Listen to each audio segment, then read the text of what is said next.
Comment réaliser un réseau de canalisation? Les canalisations doivent assurer l'évacuation rapide et sans stagnation des eaux usées et des eaux vannes. Une mauvaise exécution pourra avoir des conséquences désastreuses pour votre construction.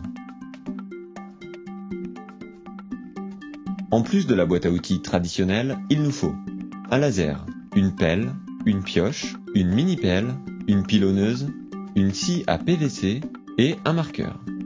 Côté matériaux, on vérifie que tout est bien sur le chantier. Des tuyaux PVC, des manchons et accessoires, de la colle, du lubrifiant, du sablon ou des gravillons. Pour votre sécurité, n'oubliez pas les gants, le casque, les lunettes, les protections auditives et les chaussures de sécurité. Première étape, le tracé des canalisations. Tracez l'emplacement de vos réseaux à partir du plan et de la position des murs.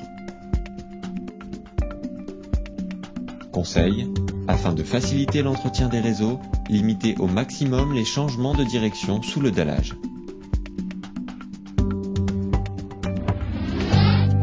Deuxième étape, le terrassement.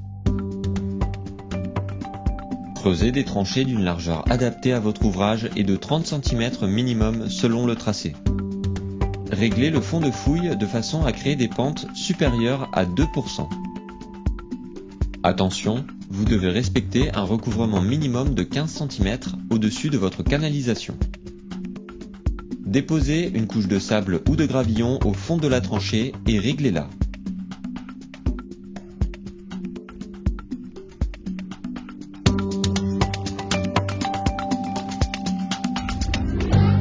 Troisième étape, pose des réseaux.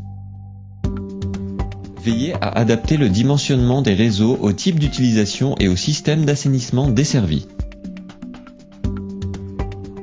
Construisez votre réseau en assemblant sans les fixer les différents tuyaux et accessoires. Il est déconseillé d'utiliser des coudes à 90 degrés pour limiter les effets du changement de direction. Utilisez plutôt deux angles à 45 degrés. Mettez-le en place en vérifiant sa position et les pentes. Repérez l'axe et l'enfoncement des différents éléments. Vous pouvez maintenant procéder au collage. Encollez et assemblez minutieusement l'ensemble des tuyaux et accessoires en suivant les repères et remettez-les en place.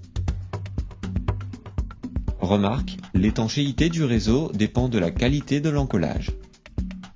Vérifiez que le lit de sable est bien tassé et contrôlez une dernière fois la pente.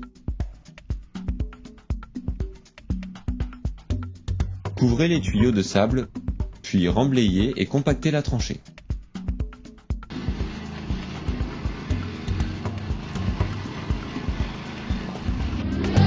Quatrième étape, contrôle de l'écoulement.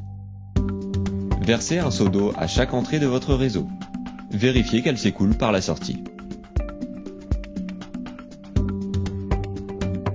Veillez à fermer toutes vos canalisations à l'aide de manchons et de bouchons adaptés. Votre réseau est prêt. Maintenant, c'est à vous de jouer.